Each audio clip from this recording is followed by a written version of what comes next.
tentu ada banyak sekali yang bisa kalian simpan di dalam value JSON-nya. Nah, berikut ini adalah tipe data dari value pada JSON. Yang pertama, kalian boleh tulis boolean, nilainya true atau false. Ini tidak perlu tanda kutip. Yang kedua adalah array. Kalian bisa menyimpan array pada JSON, tinggal memberikan kurung siku, baru isinya terserah. Bisa macam-macam. Bisa string, bisa integer, bahkan bisa objek lagi di dalam array ini. Nah, nanti yang lebih menariknya lagi, kita bisa bikin di dalam JSON-nya itu ada array yang isinya objek atau objek yang isinya array. Terus ada lagi string atau teks ya. Jangan lupa dibungkus dengan kutip 2 atau kutip 1 sebagai string. Lalu kita juga bisa menyimpan sebuah objek. Jadi objek di dalam objek. Kalau sudah objek ya berarti isinya pasti pasangan key dan value lagi. Terus ada number atau float, dan yang terakhir ada null. Jadi kalian boleh mengisikan nilai null atau kosong. Nah, teman-teman bisa lihat struktur JSON yang cukup kompleks seperti ini. Nah, ini yang saya bilang, di tipe data JSON ada string, ada boolean yang nilainya true atau false, ada array yang isinya ada banyak. Isinya juga bermacam-macam, bisa string atau di sini bisa number. Itu bebas tergantung kebutuhannya apa. Nah, yang saya bilang ini yang lebih menarik. Jadi kita punya key lalu isinya array. Nah, di dalam array ini adalah objeknya. Objek 1, objek kedua dibungkus dengan kurung kurawal. Nah, kalau ini isinya objek, langsung objek ya.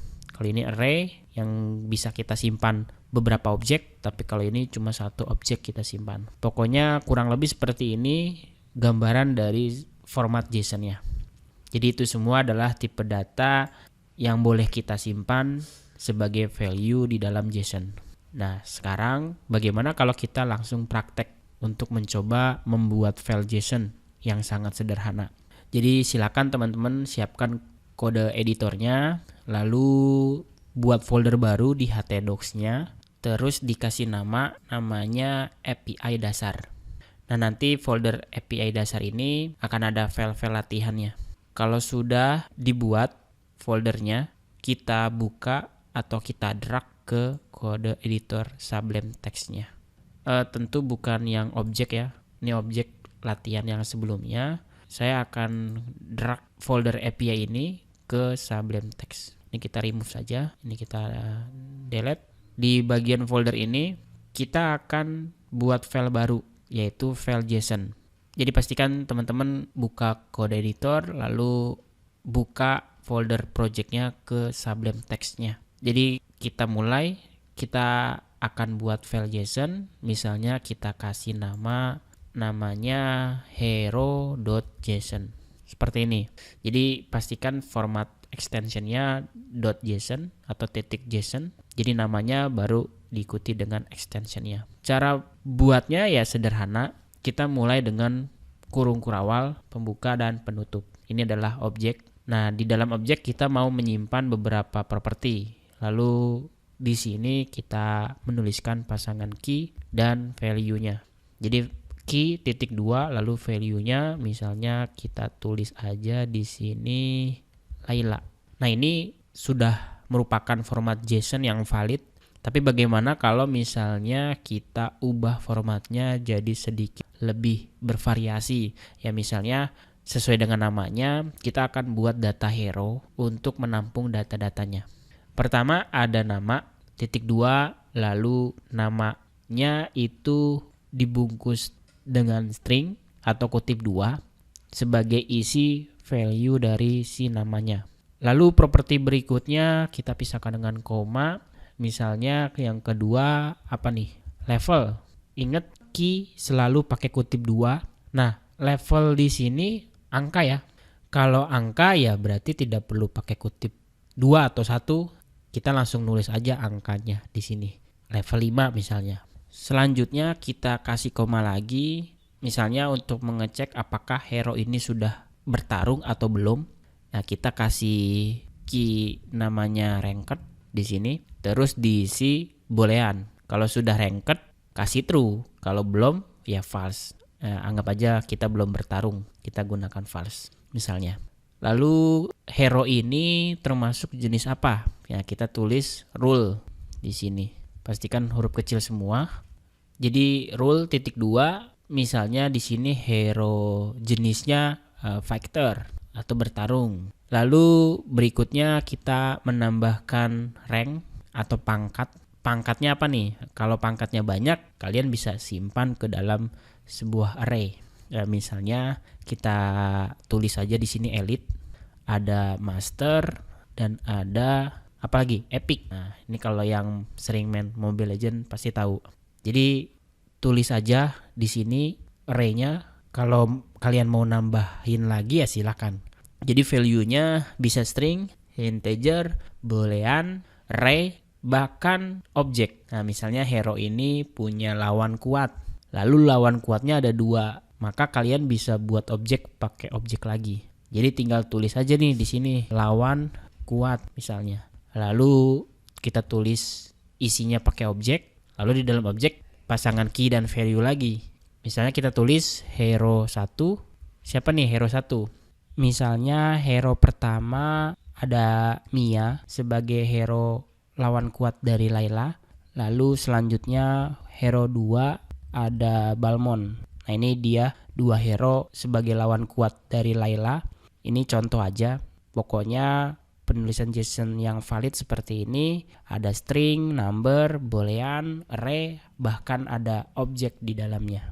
Tentu teman-teman harus perhatikan dalam menulis JSON ini. Kalau teman-teman menggunakan kutip 1, dia akan ngasih peringatan kalau ini adalah error. Jadi harus pakai kutip 2 ya, baik itu value-nya maupun key-nya. Harus pakai kutip 2. Nah, ini dia JSON yang valid. Nah, sekarang kalau misalnya hero-nya itu lebih dari 1, gimana? Tentu kalian tidak bisa copy ini semua, lalu kita pisahkan dengan koma, lalu simpan di bawahnya.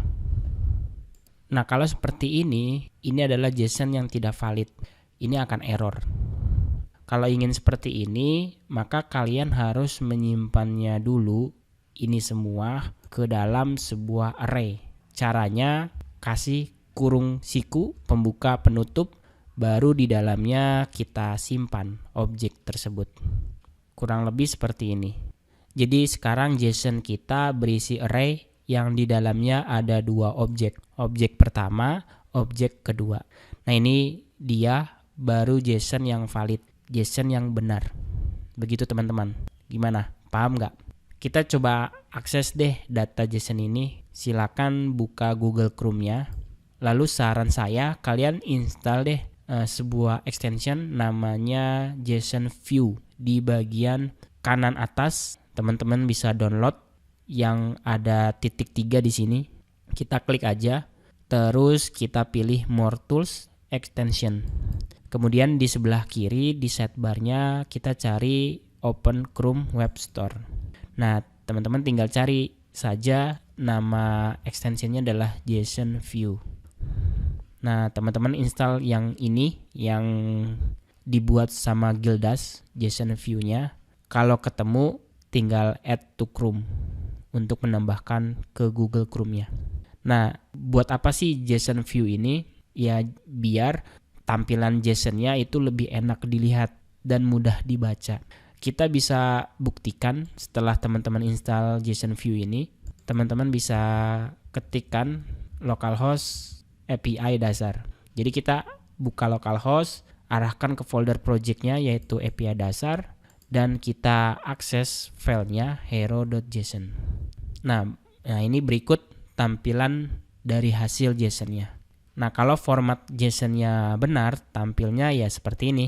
Bisa dibaca dan bisa ditutup. Bisa ditutup, bisa dibuka. Dia lebih interaktif tampilannya dan bisa dimanipulasi.